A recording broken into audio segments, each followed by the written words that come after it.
Bismillahirrahmanirrahim. Assalamualaikum warahmatullahi wabarakatuh.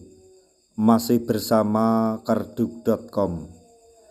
Pada video kali ini kami akan menyampaikan kabar terbaru untuk para tenaga honorer terkait dengan seleksi P3K tahun 2024, yaitu mayoritas honorer yang ikut seleksi P3K 2024 dipastikan diangkat menjadi P3K paruh waktu. Hanya segini yang bisa diangkat menjadi P3K penuh waktu. Untuk mengetahui lebih jelasnya, silahkan simak video ini sampai selesai. Tapi sebelum kami lanjutkan, bagi rekan-rekan yang baru menemukan channel ini, tekan like dan subscribe-nya, dan juga tekan lonceng notifikasinya supaya nanti bisa mengetahui informasi terbaru terkait dengan seleksi P3K dan pengangkatan tenaga honorer menjadi ASN P3K tahun 2024.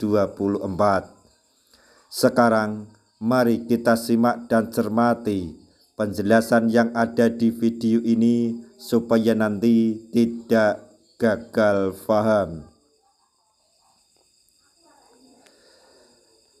Mayoritas honorer yang sudah melaksanakan seleksi P3K 2024 dipastikan diangkat menjadi P3K paruh waktu.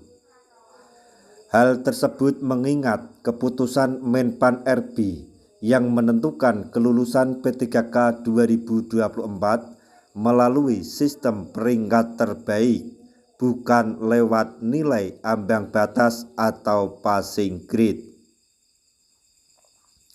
Dalam pelaksanaan P3K 2024 ini, BKN telah mengganti sistem pelaksanaan seleksi komputer melalui sistem CAT atau Computer Assisted Test System.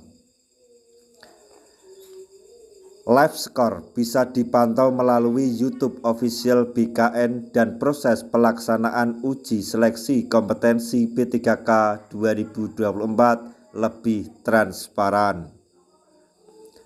Melihat hal tersebut, honorer di Kabupaten Bandung, Jawa Barat ternyata banyak mendapatkan kegagalan dalam seleksi kompetensi P3K 2024 yang telah digelar. Pasalnya, jumlah pelamar di Kabupaten Bandung, Jawa Barat telah banyak jumlah pelamar lebih banyak jika dibandingkan jumlah formasi yang disediakan.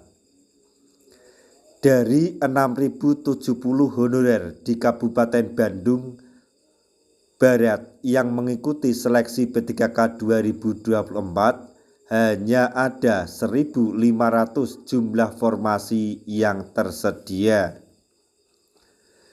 Bupati Bandung, Dadang Supriyatna, mengatakan bahwa sebanyak 6.070 honorer yang mengikuti seleksi P3K 2024, hanya 1.500 yang bisa diangkat menjadi ASN lewat P3K penuh waktu. Terkait dengan hal tersebut, pemerintah daerah siap mengalokasikan anggaran untuk membiayai gaji P3K sesuai dengan peraturan perundang-undangan. Adanya hal tersebut membuat semua tenaga honorer wajib mempersiapkan diri sebaik mungkin karena kelulusan peserta ditentukan oleh peringkat terbaik oleh sistem, bukan lagi nilai ambang batas. Sudah seharusnya honorer mempersiapkan kemampuan terbaiknya agar bisa mendapatkan peringkat terbaik pada seleksi P3K tahun 2024 ini. Adapun honorer yang tidak kebagian formasi akan dialihkan statusnya menjadi P3K paruh waktu atau P3K part-time. Hal ini sejalan dengan pernyataan Deputi Bidang Sistem Informasi dan Digitalisasi Manajemen Aparatur Sipil Negara atau BKN, yaitu Suharmen. P3K paruh waktu tetap berstatus sebagai ASN dan mendapatkan NIP dari pemerintah, namun memiliki jam kerja serta gaji yang tidak sama dengan P3K penuh waktu. Kehadiran P3K paruh waktu juga tidak memberatkan anggaran daerah, sehingga gaji akan disesuaikan dengan peraturan dan kebijakan instansi pemerintah setempat. P3K paruh waktu hadir sesuai dengan kebutuhan dari instansi pemerintah, sehingga beban kerja tidak terlalu berat, diperkirakan hanya 8 jam sehari. Tidak beratnya beban kerja, maka gaji yang didapatkan juga sesuai dengan jumlah waktu yang diberikan kepada instansi pemerintah saat bekerja. Nah, demikianlah tadi informasi yang dapat kami sampaikan, informasi terbaru terkait dengan seleksi P3K dan pengangkatan tenaga honorer menjadi ASN P3K tahun 2024, yaitu informasi mengenai mayoritas honorer yang mengikuti seleksi P3K 2024 dipastikan diangkat menjadi P3K paruh waktu.